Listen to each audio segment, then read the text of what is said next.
Hey, what's up? This is Chosen, and this is going to be a Raid Shadow Legends video going over the Celestial Griffin boss in the Doom Tower. I'm going to be showing you the most difficult stage, the floor number 110 that we will be facing in the hard version of the Doom Tower. I've got one of the best teams in my clan of everybody who doesn't have a Acrisia. You can see right here, I'm currently at number 5, able to clear it in under 2 minutes with 58 turns. Everybody above me has an Acrisia. So I'm going to show you my team and some of the masteries and the stats and the builds, and then I'll show you about a 2-minute run of the Celestial Griffin and talk about some of the things to keep in mind when it comes to taking down the most difficult version of this boss. Let's get into it.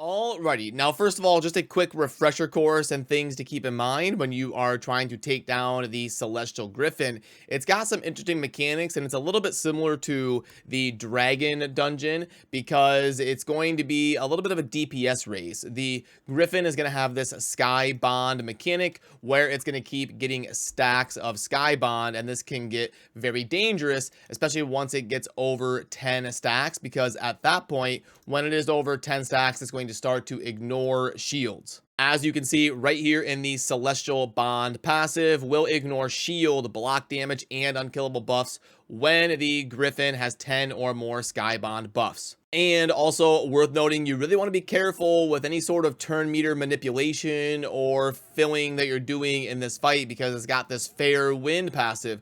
Whenever Grithian's turn meter is decreased, the turn meters of all enemies will be decreased by the same amount, and place a stun debuff on them for 1 turn if their turn meter is fully depleted. Then also, whenever an enemy's turn meter is filled, Grithian's turn meter will be filled the same amount, and turn meter increases are tracked and counted individually for each enemy. So that can really scale out of control and help Grithian stack up those Sky Bond buffs. And then, like I said, once he gets over 10, the fight is going to snowball out of control. So really be careful with the turn meter stuff and try to avoid having that in your arsenal as best you can. And the reason it's kind of a DPS race and it can snowball out of control really quickly is because these Sky Bond buffs cannot be blocked or removed or anything. So you really got to get in after it and do some damage while you can, because once it gets up to 10, that fight is going to get a lot more difficult. That's why you'll see champions that can hit pretty hard and do a lot of damage, like Ninja and Rhodos and Baron, are going to be very popular against the Griffin because they run in there and they do damage every turn, constantly hitting super hard and scaling up fast, like Ninja, for example. I also use Nishok to really crank out a bunch of bombs and poisons and stuff, blowing up, trying to do as much damage as I can quickly. And you'll notice that my run finishes about when the Griffin is going to hit that 10 Sky Bond stacks threshold. But some other popular champions to consider. Let's see what they recommend here for teams of the week. Oh, no big deal. I mean, as long as you've got 3 Acrisias, you should be fine. Just crank out Acrisias. And I love how this is the teams of the week that they put in, that Plarium puts in here. Triple Acrisia. Okay, well, very nice. Okay, well, yeah, obviously it's no secret. Acrisia is a ridiculously cracked champion, and if you have her, congratulations. You are going to have a massive advantage when it comes down to taking the Griffin on in these battles. And then in terms of the global rankings, yeah, you've got double Acrisia, Acrisia with a bunch of ally attack with Baron and Ninja. So yeah, running in there with ally attack and champions that can really hit super hard, Baron, Ninja, Rhodos, Acrisia, and stuff like that is how you were going to blast down the Griffin and take advantage of the DPS race before it snowballs out of control.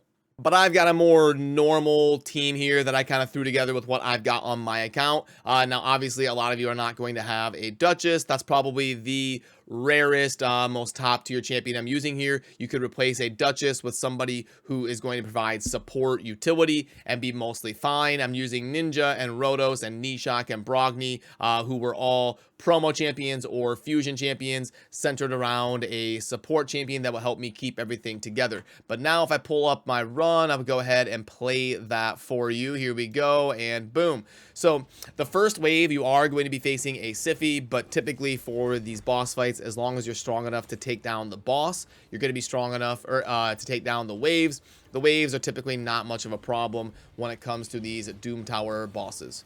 So let's go ahead and fast forward a little bit while we're taking down the waves, and here we go. So up on the top left, you want to pay attention to those Sky Bond buffs, that logo with the blue wing. You can see it is at 1. Now ideally, we're going to finish this fight before that thing gets to 10, because then it's going to start really snowballing out of control. So we want to bring people that are going to be doing damage even with their A1s, and look at Nishok placing all of those poisons on the debuff bar, and boom, they start ticking. We get bombs, we get Ninja scaling up and hitting super hard. We've got Brogni. Brogni's a very popular champion in this fight because he is going to be amazing placing the protected shields and also the increased attack and all of the amazing utility that Brogni brings, obviously. And then besides that, you're looking for just cranking out damage as quick as possible. And when you see the final stats pop up, you'll see that Nishok actually does do a good amount of damage here. He outscales the Rotos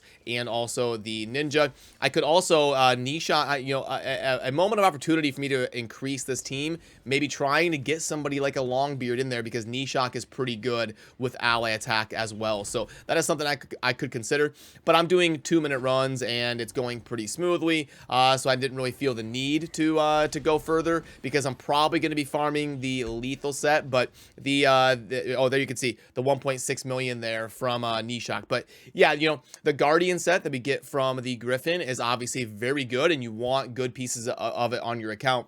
But I think for this iteration of the Doom Tower, I want to prioritize the lethal set because it is just so godly. You always want to get like your Seer and some of your nukers in that lethal set, but we do have to get through the Griffin to get there. And I wanted to showcase the hard floor 110 as we get up to the final fight in Dark Fae tomorrow, now that I can progress. So once I get more golden keys, we'll get up to that final floor of this iteration of the Doom Tower on the next daily reset.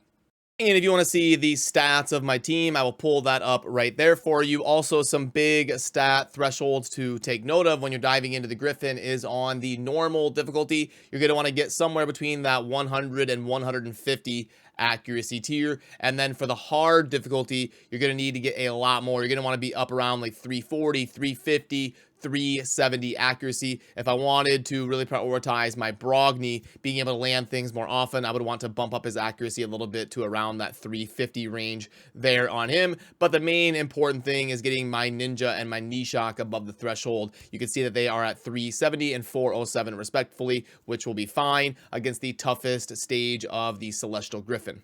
So there we have it. Remember to subscribe on your way out if you enjoy daily Raid Shadow Legends content. That is the team that I am using for the Celestial Griffin on this rotation of the Doom Tower. But I was mainly putting together something quick that I could throw together on my account, because I want to get to that floor 120, like I said, and start farming up that lethal set. But definitely worth letting you know the team that I am using, and would love to hear the champions that you are using for your teams down below. It's always fun to see the different concepts and teams that you are designing as well compared to what I have here on my account. So good luck with your Doom Tower grind on rotation number 3 here. I appreciate all of you. Have a great rest of your day. Thanks for watching.